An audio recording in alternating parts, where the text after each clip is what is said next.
উপরে যে লোহার থামগুলা পোতা রয়েছে দেখেছে লাইট পোস্ট, এখন তো ধরুন ইলেকট্রিক সিস্টেম ছিল, 250 বছর আগে কোনো ইলেকট্রিক ছিল না। এই থামগুলা ছিল চার কোনায় পরস্পর গ্যাস লাইটে লাইট জ্বলতো। বিশ্বের সুন্দরী বাইজি ছিল হীরাবাই, লখনৌ থেকে আসতো, 1 ঘন্টায় 5000 স্বর্ণ মুদ্রা যার ডিম্যান্ড। এখানে হীরাবাই বাইজি ডান্স করতো, যে বাইজি নাচতো তার ছবিটা আসুন কাছ থেকে দেখাবো। এই যে জায়গার উপর দিয়ে হেঁটে আসতেন, এটা তখনকার দিনে এই জায়গাটা দরবার হতো বা বিচার হতো। এখানে অনেক সিরিয়ালের শুটিং হয়েছে, অনেক সিনেমার শুটিং হয়েছে। কিছুদিন আগে বেহুলা হলো, প্রফুল্ল, এক যে ছিল রাজা লেগা সাদ্দাম, এই যে বেহুলা কোম্পানির আলপোটাতে হয়েছে দেখুন, বেহুলাতে 4 শতকের বাড়ির সিন করেছে। কিন্তু আগে এখানে বিচার করা হতো, বিচারে যখন ফাঁসি হতো, কিভাবে ফাঁসি দিত আসুন সেই ঘটনা দেখাবো। সামনে তাকাবেন, এই যে মন্দিরে যে চূড়াটা দেখেছেন, আপনারা তো অনেক জায়গায় অনেক মন্দিরের চূড়া হয়তো দেখেছেন, এর থেকে বড় মন্দিরে হয়তো দেখবেন, কিন্তু একটাই মন্দির তার গম্বুজের চূড়া করা জানেন, সামনে পিছনে ফন নিয়ে 25টা চূড়া আছে। তার মেন বিগ্রহ দেখাবো রামচন্দ্র, এবং জাগ্রত কালী মূর্তি দর্শন করবে, যে মায়ের পুজো করতেন। আপনারা তো সব জায়গায় কালী দেখেছেন, মায়ের জিভ, পায়ের তলায় শিব দেখেছেন, কিন্তু একটু পরে একটা মায়ের মূর্তি দেখাবো, আসুন সিংহের উপরে কালী, যেটা বেঙ্গলে দেখেনি। খালি গম্বুজের ছবিটা নাও, মন্দিরের ছবিটা কাছ থেকে নিবা।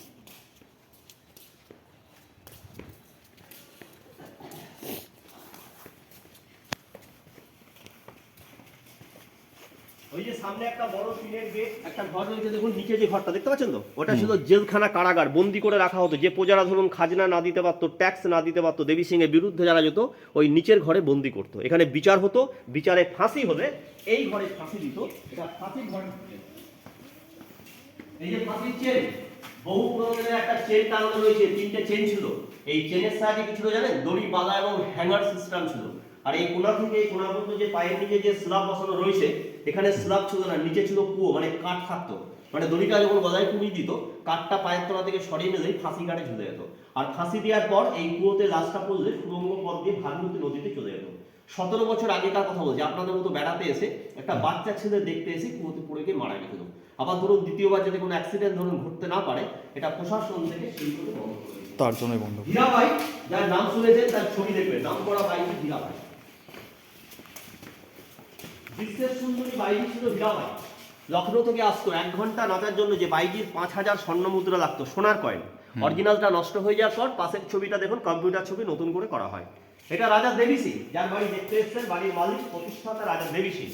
এটা দেবী সিং এরই ভাইয়ের ছবি, এনার নাম কীর্তি চাঁদ সিং, এটা ভূপেন্দ্র নারায়ণ সিং। আর ইনাদের বংশধর বা জেনারেশন জীবিত আছেন, কলকাতা বালিগঞ্জ গোল পার্কে থাকেন, তার নাম রঞ্জয় সিং। এই যে মন্দির দর্শন করুন, রামচন্দ্র দেবের মন্দির। এখানে 108 রকমের হিন্দুদের দেবদেবীর মূর্তি, 33 কোটি দেবতার মূর্তি, ভিতরে আছে সোনার রাম সীতা। এখনো মন্দিরে দৈনন্দিন দুবেলা নিত্য পুজো কিন্তু সকাল সন্ধ্যে হয়। শ্রাবণ মাসে সব থেকে বড় উৎসব হয় ঝুলন উৎসব। 5 দিনের জন্য এই যে বেদি দেখতে পাচ্ছেন, বেদিতে নিয়ে এসে সিংহাসনে মূর্তিগুলিকে এনে সাজানো হয়। এই যে পাথরের কাজটা দেখে নিন, এখন তো সব মেশিনে হচ্ছে। 250 বছর আগে কোনো মেশিন বা পাথর কাটা যন্ত্র ছিল না। দেখুন, সব ছেনি হাতুড়ির সাহায্যে হাতে কেটে কেটে কাজটিকে তৈরি করে, জাফরি বলা হয়। আগ্রা তাজমহলের গায়ে পাবেন, ফতেপুর সিকরিতে পাবেন, সেলিমচিসে পাবেন। যেসব শিল্পী তৈরি করেছিল, তৈরি করানোর পর তাদের হাতের কবজি, বুড়ো আঙুলটা শিল্পীদের কেটে নিয়েছিল, যাতে এই শিল্পী ধরুন এই কাজটা অন্য জায়গায় গিয়ে না তৈরি করতে পারে। এবার আসেন, জাগ্রত কালী মূর্তি দেখবেন, ডাকাত কালী, আগে যেটা মানব করলে সফল হয়। এটা দেবী সিংহী বংশধর মারা গেছেন, ইনারই ছেলে জীবিত আছেন, কলকাতায় থাকে, রঞ্জয় সিং। আর পাশে তার পঞ্চমী। আগেকার দিনে আয়না দেখেন, খুব দামি কাজ, এটা বেলজিয়াম কাজের আয়না। এবার চলে আসে সেই কালীমার মূর্তি দেখাবো, ডাকাত কালী মূর্তি।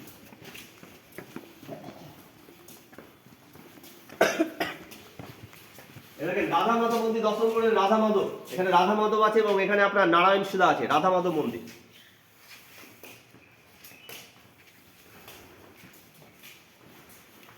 মাকে আপনারা প্রথমে ভক্তির সহ প্রণাম করে দেন, প্রচন্ড জাগ্রত কালীমার মূর্তি দর্শন করছেন। যেটা মানত করে যায় সফল হলে পুজো দিয়ে যায়। দৈনন্দিন পুজো হয়, অমাবস্যা পড়লে বড় করে পুজো হয়।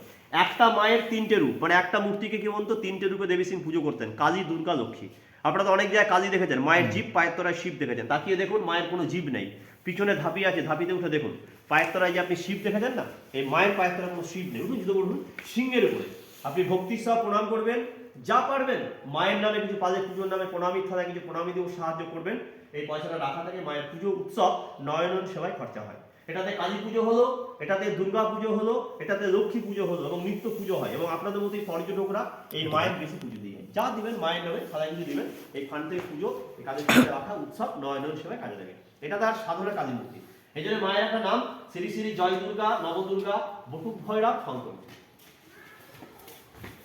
আর হিসাব ইতিহাস বললাম, একটা মুর্শিদাবাদের ভালো বই নেবে নাকি, মুর্শিদাবাদ গাইড, না ওটা লাগবে বাচ্চাদের পড়াশোনা কাজে লাগবে না, এখানকার ঘটনা বলছি না, লাগবে এটা না। সব জায়গায় ছবি পাবেন এবং নবাবের ছবি সব 72 খানা জায়গার ঘটনা, দামও বেশি না, অল্প দাম।